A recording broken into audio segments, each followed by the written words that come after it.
बिस्मिल्लाहिर्रहमानिर्रहीम। अस्सलामुअलैकुम स्टूडेंट्स, उम्मीद है आप सब खैरियत से होंगे। आज के लेक्चर में डिस्कस करेंगे क्वेश्चन नंबर 2 एक्सरसाइज 6.1, जहाँ पे हमने इवेल्युएट करनी है the following indefinite integral by method of substitution. याद रखिए कि जब भी हम मेथड ऑफ सब्स्टिट्यूशन अप्लाई करेंगे, इसका मतलब ये हुआ कि कभी भी हम अपने सवाल को डायरेक्ट सॉल्व नहीं करेंगे, डायरेक्ट इंटीग्रेशन अप्लाई नहीं करेंगे, बल्कि हम अपने फंक्शन को वेरिएबल सपोज करेंगे। ओके, उसके बाद डेरिवेटिव लेंगे और फिर हम वैल्यू पुट करके क्वेश्चन को सॉल्व करेंगे। आगे ये समझ आपको?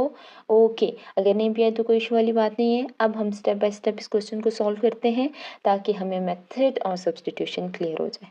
यहाँ पर देखिए, ए पार्ट में आपके पास ऑपरेटर है 3x + 4 8dx। अब सबसे पहले हम अपने फंक्शन को वेरिएबल कंसिडर करेंगे, तो यहाँ पे लिख लिया गया है लेट t = 3x + 4।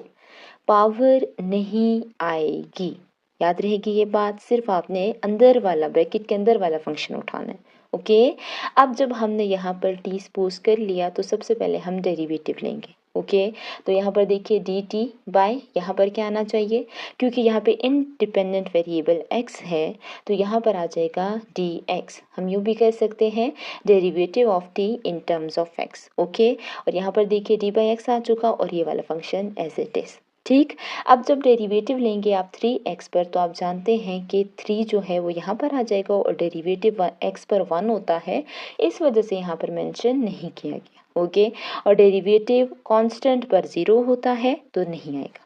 ठीक, अब यहाँ पर देखिए तो dt/dx की वैल्यू आ चुकी है 3। अब आपने यहाँ पर थोड़ा क्वेश्चन पर गौर करना है। क्वेश्चन हमारे पास क्या था? क्वेश्चन हमारे पास कुछ इस तरह से था 3x + 4 पावर 8dx। यहाँ पर आपने अब ये नोट करना है कि हमें यहाँ पर वैल्यू किसकी चाहिए। या तो हमें यहाँ पर dx की वैल्यू चाहिए या हमें यहाँ पर dt की वैल्यू चाहिए। लेकिन अगर आप यहाँ पर देखें, जब हमने सब्स्टिट्यूशन की है तो हमने यहाँ पे वेरिएबल फंक्शन पे t पुट किया और यहाँ पर आ चुका 8। ओके, और dx, इसका मतलब कि यहाँ पर हमें dx की वैल्यू पुट करनी है। तो यहाँ पर देखिए हम dx छोड़ेंगे। ओके, मतलब ये वाला dx इधर चला जाएगा और ये वाला 3 dt के डिनोमिनेटर में जाकर डिवाइड हो जाएगा। समझ आ रही है आपको? ओके, अब यहाँ पर देखिए तो dx की वैल्यू आ चुकी है। थोड़ा सा इसको अरेंज करके लिखते हैं, तो यहाँ पर आ चुका dx और यहाँ पर आ चुका dt/3। याद रखिए कि यहाँ पर हम वैल्यू क्वेश्चन को अरेंज करने के बाद लिखेंगे। ओके, अब यहाँ पर देखिए तो dx की वैल्यू आ चुकी है। ठीक हो गया। अब हम यहाँ पर जो रफ वर्क में काम किया था यहाँ पर करेंगे हम। ओके, वो क्या था कि सिंपल अपने फंक्शन में वेरिएबल पुट करें जो हमने सपोज किया था। तो यहाँ पर आ चुका t और पावर 8 साथ में आएगी, यहाँ पर आ चुका dx। अब dx की वैल्यू आप जानते हैं, यहाँ पे सॉल्व कर आए हैं dt/3, वो पुट हो गया। ओके, इंटीग्रेशन अगर हम लें तो हमें पता है कॉन्स्टेंट टर्म बाहर आएगी, तो यहाँ पर देखिए 1/3 है, इसको हम बाहर ले जाते हैं। इस तरह से आ चुका ऑपरेटर t8 dt। अब हम यहाँ पे पावर रूल लगा सकते हैं। जी बिल्कुल, तो यहाँ पर देखिए 1/3 एज इट इज आ चुका, t n+1, तो 8+1, डिनोमिनेटर में भी n+1 यानी 8+1 और साथ में आ जाएगा c। इस तरह से हमारे पास आंसर बना t9। ओके, और यहाँ पर 8+1 9 होता है और 9 को जब 3 से मल्टीप्लाई करेंगे तो 27 आएगा और यहाँ पर आ चुका प्लस c। अब यहाँ पे क्वेश्चन तो सॉल्व हो चुका है, लेकिन t की वैल्यू अभी हमने पुट करनी है, जो कि हम क्वेश्चन के स्टार्ट में सपोज कर आए थे। ऐसी बात है, और वो वैल्यू क्या थी 3x + 4। बाकी की वैल्यूज एज इट इज। यहाँ पर question number 2 part A complete होता है, इस उम्मीद के साथ कि आपको बेहतरीन तरीके से समझ आ चुकी होगी। ओके, यहाँ पर बात करेंगे क्वेश्चन नंबर 2 पार्ट बी, जहाँ पर आपके पास फंक्शन गिवन है 3x² x³ - 4dx। अगर आप यहाँ पर गौर कीजिए तो दो फंक्शन गिवन है। ओके, मेथड ऑफ सब्स्टिट्यूशन के मुताबिक आपको एक फंक्शन t या वेरिएबल सपोज करना पड़ता है, ऐसी बात है। और यहाँ पे क्वेश्चन ये बनता है कि हमें कौन सा फंक्शन वेरिएबल सपोज करना चाहिए। इसके लिए आप ये याद रखिए कि अगर हम एक फंक्शन का डेरिवेटिव लें और वो दूसरे फंक्शन के इक्वल आ जाए तो हम वो वाला फंक्शन वेरिएबल सपोज करेंगे। समझ आ रही है बात? ओके, यहाँ पर देखिए, यहाँ पर मैंने x³ - 4 फंक्शन ले लिया है। ठीक है, अब अगर मैं इसका डेरिवेटिव लूँ तो डेरिवेटिव एक्स क्यूब का आता है 3x² और डेरिवेटिव 4 यानी कांस्टेंट पर 0 होता है, इस वजह से मेंशन नहीं किया गया। इसका मतलब कि डेरिवेटिव x³ - 4 आ चुका है 3x² जो कि हमारे दूसरे फंक्शन के इक्वल है। तो हम x³ - 4 को t सपोज कर लेंगे यानी वेरिएबल्स कंसिडर कर लेंगे। ओके, समझ रहे हैं बात को? ठीक हो गया। अब सिंपल यहाँ पर हम डेरिवेटिव ले लेते हैं। ठीक, अभी हम डेरिवेटिव सॉल्व करके आए हैं जो कि x³ - 4 का था 3x²। अब हम यहाँ पर देखेंगे कि हमें यहाँ पर dt या dx की वैल्यू चाहिए। ठीक, उसके लिए हमें क्वेश्चन रीअरेंज करना पड़ेगा। तो यहाँ पर देखिए क्वेश्चन था 3x² x³ - 4, तो यहाँ पर देखिए 3x² आ चुका और x³ - 4 को आपने सपोज किया t आ चुका और यहाँ पर आ चुका dx। अब अगर यहाँ पर देखें तो t को मैं शुरू में लिख लेती हूँ। ठीक, और 3x² यहाँ पर आ चुका और यहाँ पर आ चुका है dx। देख रहे हैं आप सब? ओके, अगर यहाँ पर 3x² के साथ dx आ जाए, ये वाला इक्वल्स टू के उस तरफ, ऐसी बात है, इसका मतलब कि हमारे पास dt की वैल्यू आ जाएगी क्योंकि हमें यहाँ पर 3x² dx की वैल्यू चाहिए। समझ रहे हैं बात को? ठीक हो गया। इस तरह से यहाँ पर हमारे पास dt की वैल्यू आ चुकी है 3x² dx। Okay, dt value के आ जाने के बाद हमने जो स्टेप्स रफ वर्क में किए थे उनको यहाँ पर नीट कर लेते हैं। ठीक हो गया। सबसे पहले हम क्वेश्चन लिखेंगे। ठीक, उसके बाद हम यहाँ पर x³ - 4 को t कंसिडर करेंगे और यहाँ पर जिसकी वैल्यू आई है उसको इकट्ठा करके लिख देंगे यानी 3x² dx। देख रहे हैं आप सब? ओके, अब यहाँ पर देखिए तो 3x² dx किसके इक्वल है? dt के, तो यहाँ पर हम पुट कर लेते हैं। अब हमें पता चल चुका है कि सिंपल हमने इंटीग्रेट करना है t को। ओके, तो पावर रूल यूज़ करते हैं। यहाँ पर देखिए t n+1, n यहाँ पर क्या है? 1। ओके, और डिनोमिनेटर में भी n+1 यानी 1+1 और यहाँ पर आ चुका +c। इस तरह से यहाँ पर आ चुका t2 1+1। ओके, और डिनोमिनेटर में भी 2+c। ओके, अब हम यहाँ पर टी की वैल्यू पुट करते हैं जो कि फंक्शन था x³ - 4, power as it is आ जाएगी, डिनोमिनेटर में 2 और यहाँ पर आ चुका +c। इस तरह से क्वेश्चन नंबर 2 पार्ट भी कंप्लीट होता है। मुझे उम्मीद है कि आपको अच्छे से समझ आ रही होगी। ओके, अब हम बात करते हैं क्वेश्चन नंबर 3 पार्ट सी, जहाँ पर अगेन आपके पास दो फंक्शन गिवन है। ओके, अगर हम x³ + 7x का डेरिवेटिव ले लें तो क्या बनता है? डेरिवेटिव जब x³ का लेंगे तो 3x² आ जाएगा और डेरिवेटिव 7x का 7 होता है। इसका मतलब 3x² + 7 आ चुका है जो कि दूसरे फंक्शन के इक्वल है। तो अब हम t इक्वल रखेंगे x³ + 7x के। समझ रहे हैं बात को? ठीक हो गया। अब यहाँ पर क्या करते हैं, दोनों जानिब डेरिवेटिव ले लेते हैं जो कि हम यहाँ पे रफ वर्क में लेकर आए हैं। तो यहाँ पर आ चुका dt/dx। ओके, यहाँ पर आ चुका dx और x³ + 7x। डेरिवेटिव बनता है x³ + 7x का 3x² + 7 जो कि हम डिस्कस कर आए थे। इस तरह से dt/dx की वैल्यू आ चुकी है। अब हमें यहाँ पर ये देखना है कि हमें dt की वैल्यू चाहिए या dx की। इसके लिए हम क्या करेंगे, क्वेश्चन पर थोड़ा सा गौर करेंगे, ऐसी बात है। ओके, तो यहाँ पर देखिए क्वेश्चन आ चुका। ठीक, अब यहाँ पर हमने x³ + 7x को t कंसिडर किया था, याद है आपको? ये देखें यहाँ पर ये आ चुका पावर 8 एज इट इज़ और यहाँ पर आ चुका 3x + 7 और dx। इसका मतलब ये हुआ कि अगर dx को हम इक्वल्स टू के इस तरफ ले जाएं तो हमारे पास dt की वैल्यू बन सकती है, ऐसी बात है। तो यहाँ पर देखिए dx यहाँ पर आ चुका इक्वल्स टू के दूसरी तरफ। इस तरह से dt की वैल्यू आ चुकी 3x² + 7 dx। अब अगर हम यहाँ पर dt पुट करना चाहें तो कर सकते हैं। ओके, अब dt की वैल्यू आ जाने के बाद हम क्या करते हैं, जो स्टेप्स हमने रफ वर्क में किए थे उनको नीट में लिख लेते हैं, ऐसी बात है। ओके, और क्या थे वो स्टेप? सबसे पहले हम क्वेश्चन लिखेंगे यहाँ पर। ठीक हो गया। अब यहाँ पर x³ + 7x को हमने पुट किया था t, तो यहाँ पर आ चुका पावर 8 साथ में आ गई और 3x² + 7 dx एक साथ आ चुके। अब यहाँ पर देखिए तो T8 एज इट इज आ चुका। ठीक है, हम जानते हैं कि 3x² + 7dx किसके इक्वल था, dt, जो कि अभी हम डिस्कस कर आए थे। तो अब यहाँ पर हम आसानी से पावर रूल लगा सकते हैं। पावर रूल क्या था, Tn+1 यानी 8+1, डिनोमिनेटर में भी n+1 यानी 8+1 + c। इस तरह से न्यूमरेटर आ चुका T9 और डिनोमिनेटर आ चुका सिर्फ 9 + c। अब सिंपल t की वैल्यू पुट करते हैं जो कि क्वेश्चन में गिवन थी, वो थी x³ + 7x power 9 divided by 9 + c। Answer आ चुका है question number 2 part C. Okay, यहाँ पे बात करते हैं क्वेश्चन नंबर 2 पार्ट डी, जहाँ पर आपके पास फंक्शन गिवन है 3x² - 7 divided by x³ - 7x power 4 dx। याद रखिए कि इंटीग्रेशन में क्योंकि क्वेश्चन रूल नहीं होता तो हम यहाँ पर डिनोमिनेटर में फंक्शन को न्यूमरेटर में ले जाएंगे तो पावर नेगेटिव हो जाएगी। ओके, समझ रहे हैं बात को, ठीक हो गया। अब हम according to method of substitution देखेंगे ये कि हमारे पास कौन सा फंक्शन हम वेरिएबल कंसिडर करेंगे। ओके, ठीक, यहाँ पर देखिए अगर x³ - 7x हम ले लेते हैं और अगर हम x³ का डेरिवेटिव लें तो 3x² होता है। समझ रहे हैं बात को, ओके। और अगर हम 7x का डेरिवेटिव लें तो 7 आता है। इसका मतलब कि इसका डेरिवेटिव इस फंक्शन के इक्वल है, तो हम यहाँ पर इस फंक्शन को t कंसिडर करेंगे। ओके, इस वजह से यहाँ पर आ चुका लेट t = x³ - 7x। अब यहाँ पर देखें तो दोनों जानब डेरिवेटिव आ चुका। ठीक, x³ पे अगेन डेरिवेटिव लेंगे तो 3x² की इक्वल आएगा और फिर डेरिवेटिव -7x पर -7 होता है। इस तरह से dt/dx की वैल्यू आ चुकी है 3x² - 7। अब हम यहाँ पर क्या देखते हैं कि हमें dt की वैल्यू चाहिए या dx की।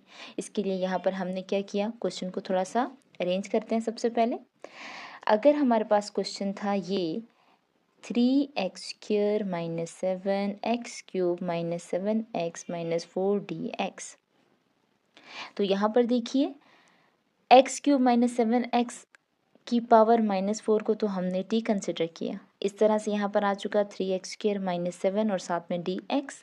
अब अगर यहाँ पर 3x² - 7 के साथ dx शिफ्ट कर लिया जाए, ठीक, तो हमारे पास dt की वैल्यू आ जाती है।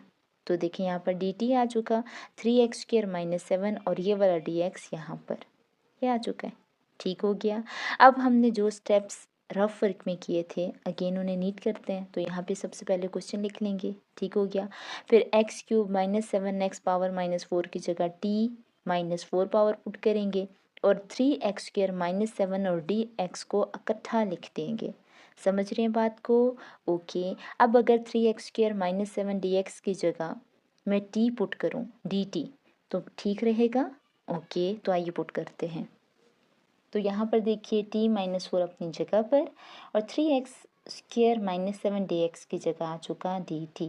इसका मतलब कि यहाँ पे हम पावर रूल लगाएंगे और पावर रूल क्या होता है, Tn+1, यहाँ पर n-4 है +1 डिवाइडेड बाय n+1 यानी -4 + 1 + c। ठीक, इस तरह से t की पावर आ चुकी है -3 और डिनोमिनेटर में भी -3 + c।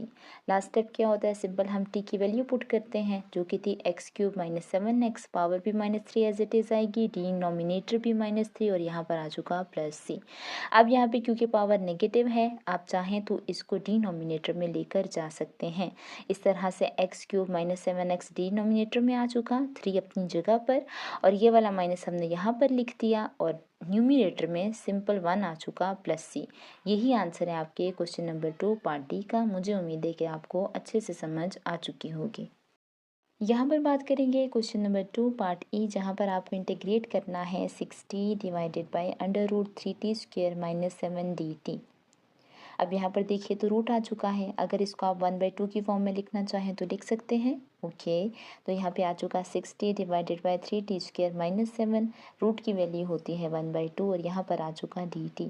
अब आप जानते हैं कि इंटीग्रेशन में क्वोशिएंट रूल नहीं होता, तो सिंपल हम डिनोमिनेटर के फंक्शन को न्यूमरेटर में ले जाएंगे। ओके, अब यहाँ पर देखिए तो 60 आ चुका। ओके, डिनोमिनेटर जब न्यूमरेटर में जाएगा तो पावर नेगेटिव हो जाएगी, इस वजह से यहाँ पर आ चुका -1/2 और dt।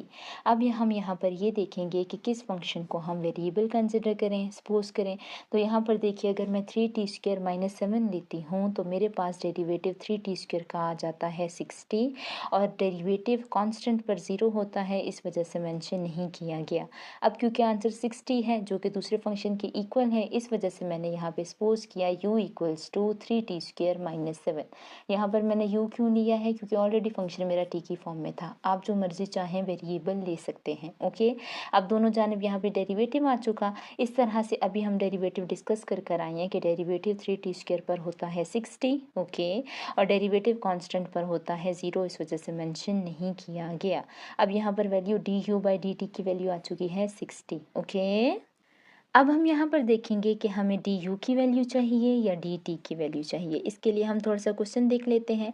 यहाँ पर देखिए कि 60 था। ओके, और 3t² - 7 -1/2 dt।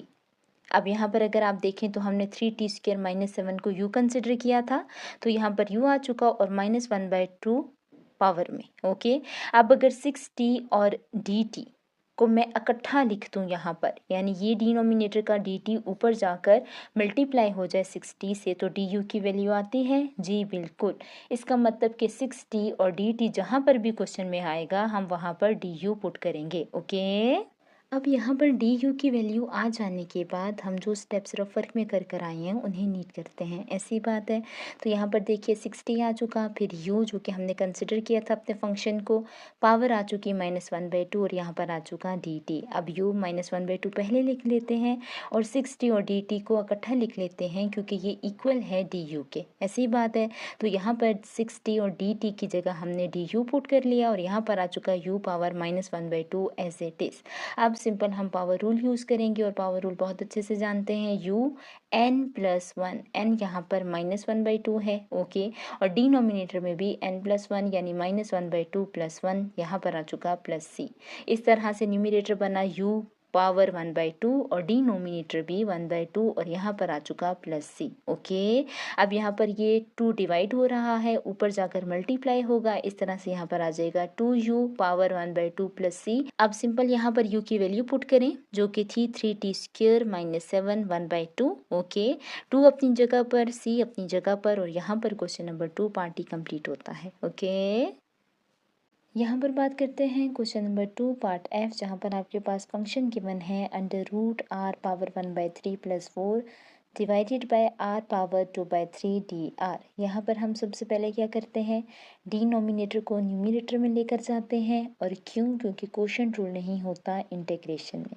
ऐसी बात है। ओके, तो यहाँ पर देखिए सबसे पहले r पावर 1/3 + 4 और ये रूट चला गया 1/2 की फॉर्म में। ओके, और साथ में आ चुका r और यहाँ पे पावर नेगेटिव हो चुकी, इस वजह से यहाँ पर लिखा -2/3 dr। ओके, अब सबसे पहले हम क्या करते हैं, हम r पावर 1/3 + 4 को कंसिडर करते हैं t।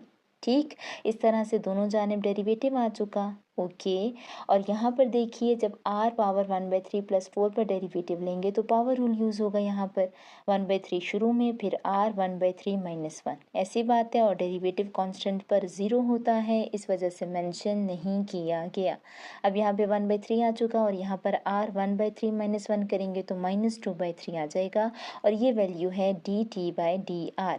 अब हम यहाँ पर देखेंगे कि हमें dt की वैल्यू चाहिए या dr की। उसके लिए हम क्वेश्चन को थोड़ा रीअरेंज करते हैं। कैसे, यहाँ पर देखिए फंक्शन आ चुका r पावर 1/3 + 4 1/2 और यहाँ पर r वो है जो हम डिनोमिनेटर से न्यूमरेटर में लेके गए थे और पावर थी -2/3। ऐसी बात है, ठीक हो गया। अब r 1/3 + 4 को हमने कंसिडर किया था t, तो t पुट कर लिया गया और यहाँ पर आ चुका 1/2 और r -2/3 अपनी जगह पर, dr यहाँ पे। ओके, अब अगर आप यहाँ पर देखें तो r -2/3 है बिल्कुल। अगर यहाँ पर dr भी आ जाए तो हमारे पास dt की वैल्यू आती है। ऐसी बात है, तो dr को हम =2 के इस तरफ शिफ्ट करते हैं। अब यहाँ पर देखिए r -2/3 dr आ चुका है, आ रहा है बिल्कुल, लेकिन यहाँ पे 1/3 एक्स्ट्रा। ऐसी बात है। ओके, तो सिंपल हम 3 को मल्टीप्लाई करते हैं वहाँ पर dt के साथ। तो यहाँ पर आ चुका 3 dt r माइनस 2/3 dr। अब यहाँ पर देखिए तो r माइनस 2/3 dr और r माइनस 2/3 dr दोनों इक्वल हैं, ऐसी बात है। इसका मतलब ये हुआ कि जहाँ पर भी r माइनस 2/3 dr आएगा वहाँ पर हम 3 dt पुट कर सकते हैं, ऐसी बात है। ओके, अब जो स्टेप्स हमने यहाँ पर किए थे वो यहाँ पर नीट कर लेते हैं, ठीक हो गया। इस तरह यहाँ पर आ चुका t 1/2 r माइनस 2/3 dr। आप जानते हैं r माइनस 2/3 dr की वैल्यू क्या है, 3 dt। तो यहाँ पर 3 dt आ चुका। अब यहाँ पर देखिए तो 3 कांस्टेंट है, इसको इंटीग्रेशन के बाहर ले जाते हैं और यहाँ पर आ चुका t power 1/2 dt। Simple power rule लगाइए, क्या था पावर रूल, t n+1। तो n यहाँ पर 1/2 है, 1/2 + 1 आ चुका। डिनोमिनेटर में भी n+1 यानी 1/2 + 1 + c। इस तरह से यहाँ पर आ चुका t 1/2 + 1 को ऐड करें तो 3/2। ओके, अगेन 1/2 + 1 को ऐड करेंगे तो 3/2। समझ रहे हैं बात को। ओके, अब यहाँ पर देखिए तो +c आ चुका, ठीक। यहाँ पर 2 डिवाइड हो रहा है, सिंपल वहाँ पर जाकर 3 से मल्टीप्लाई हो जाएगा तो यहाँ पर आ जाएगा 6। ओके, यहाँ पर आ चुका t पावर 3/2 + c और डिनोमिनेटर में 3। ओके, ये वाला 3। अब यहाँ पर देखिए तो 3 और 6 की कटिंग कीजिए तो यहाँ पर आ चुका 2 t power 3/2 + c। Simple t की वैल्यू पुट कीजिए जो कि हम सपोज कर आए थे r 1/3 + 4। इस तरह से हमारे पास फाइनल आंसर आ चुका है 2 ब्रैकेट r 1/3 + 4 पावर 3/2 + c। यहाँ पर question number 2 part f complete होता है। यहाँ पर बात करते हैं क्वेश्चन नंबर 2 पार्ट जी, जहाँ पे फंक्शन गिवन है x + 3x² divided by √x dx। यहाँ पर अगर आप नोट करें तो एक फंक्शन का डेरिवेटिव लें किसी भी फंक्शन का तो वो दूसरे फंक्शन के इक्वल नहीं आ रहा। आप चाहें तो चेक कर सकते हैं, ठीक हो गया। इसके लिए सबसे पहले हम लेट करेंगे t = √x। हमने √x क्यों लिया है, ताकि हमारे पास यहाँ पर x की वैल्यू हम आसानी से फाइंड कर सकें और यहाँ पर x² की भी वैल्यू फाइंड कर सकें। ओके, याद रहेगी ये बात, ठीक हो गया। अब सिंपल हम दोनों जानिब डेरिवेटिव लेते हैं तो यहाँ पर आ चुका dt/dx, यहाँ पर आ चुका d/dx और रूट को लिखिए 1/2 की फॉर्म में। ओके, सिंपल पावर रूल लगाइए तो 1/2 शुरू में आ जाएगा, xn-1 यानी 1/2 - 1 करेंगे। ओके, इस तरह से आंसर आ जाएगा 1/2 x पावर -1/2। अब क्योंकि x यहाँ पे पावर -1/2 है, सिंपल इसको डिनोमिनेटर में लेकर जाइए तो यहाँ पर आ जाएगा 1 2 अपनी जगह पर और x 1/2 को आप लिख सकते हैं रूट की फॉर्म में। इस तरह से dt/dx का आंसर आ चुका है 1/2 √x। याद रहेगी ये बात, ठीक हो गया। अब हम यहाँ पर नहीं जानते कि हमें dt की वैल्यू चाहिए या dx की वैल्यू, इसके लिए हम क्वेश्चन को अरेंज कर लेते हैं। यहाँ पर देखिए क्वेश्चन इस फॉर्म में था। ओके, आपने क्या किया, x + 3x² को अलग कर दिया और 1/√x को अलग कर दिया और यहाँ पर आ चुका dx। इसका मतलब अगर 1/√x और dx साथ में आ जाए यहाँ पर तो आपके पास dt की वैल्यू आती है, जी बिल्कुल। अब यहाँ पर देखिए तो dx को मल्टीप्लाई करा दिया 1 से तो यहाँ पर आ चुका 1 dx। ओके, और डिनोमिनेटर में आ चुका √x। अब क्योंकि यहाँ पे हमें 2 नहीं चाहिए था जो कि यहाँ पर है तो सिंपल आप इस 2 को मल्टीप्लाई करा देंगे dt से। देख रहे हैं आप सब। ओके, इस तरह से 2 dt की वैल्यू आ चुकी है 1/√x dx। देख रहे हैं, इसका मतलब ये हुआ कि जहाँ पर 1/√x dx आएगा वहाँ पर हम पुट करेंगे 2 dt। ओके, ठीक हो गया। अब यहाँ पर देखिए तो ये वाला स्टेप हम यहाँ पर लिख लेते हैं। ओके, अब 1/√x और dx की वैल्यू है 2 dt तो यहाँ पर आ चुका 2 dt। ओके, अब अगर आप यहाँ पर देखिए तो ब्रैकेट के अंदर वैल्यूज़ हैं x की फॉर्म में। ओके, और आपको इंटीग्रेट करना है t की इन टर्म ऑफ t, ऐसी बात है। इसके लिए चाहिए कि x की जगह यहाँ पर t हो, तो वो कैसे होगा, यही वजह थी कि हमने क्वेश्चन के स्टार्ट में √x को t सपोज किया था ताकि हम यहाँ की वैल्यूज़ को आसानी से फाइंड कर सकें। याद रहेगी ये बात। ओके, अब यहाँ पर देखिए तो t कंसिडर किया था हमने √x। ओके, अगर हम यहाँ पर स्क्वायर ले लें तो यहाँ पर आ जाएगा t²। ओके, और यहाँ पर रूट और स्क्वायर दोनों कैंसिल हो जाएंगे। इसका मतलब ये हुआ कि t² की वैल्यू आ चुकी सिर्फ x। देख रहे हैं, इसका मतलब ये है कि यहाँ पर x की जगह हम t² पुट कर सकते हैं। ओके, ठीक। अब यहाँ पर देखें तो एक्स स्क्वायर है। अब हमारे पास एक्स की वैल्यू क्या थी, t square equals to x थी। तो अगर हम यहाँ पर एक्स पर स्क्वायर ले लें तो टी पर भी स्क्वायर आ जाएगा। इसका मतलब ये हुआ कि एक्स स्क्वायर की जगह आप T4 पुट कर सकते हैं, चाहे तो यहाँ पर भी देख लें। ओके, आपके आसानी के लिए मैंने यहाँ पर दोबारा स्टेप्स करती हैं। ओके, इसका मतलब ये हुआ कि अब हम एक्स स्क्वायर की जगह T4 पुट करेंगे। तो यहाँ पर देखिए एक्स स्क्वायर की जगह T4 आ चुका और ये वाला 3 एज इट इज। अब यहाँ पर देखिए तो 2 को मल्टीप्लाई करते हैं टी स्क्वायर से, तो यहाँ पे 2t स्क्वायर आ चुका और फिर 2 को 3 से मल्टीप्लाई कीजिए तो 6 और यहाँ पर आ चुका T4 dt। ओके, अब हम यहाँ पर सम रूल यूज़ करेंगे इंटीग्रेशन का। ओके, जिसके मुताबिक हम सबसे पहले इंटीग्रेशन लेंगे 2t स्क्वायर पर और फिर इंटीग्रेट करेंगे 6t4 को। देख रहे हैं आप सब, 2 कांस्टेंट है, बाहर आएगा तो टी स्क्वायर पर इंटीग्रेशन आएगी, फिर 6 बाहर आएगा और T4 पर इंटीग्रेशन आएगी।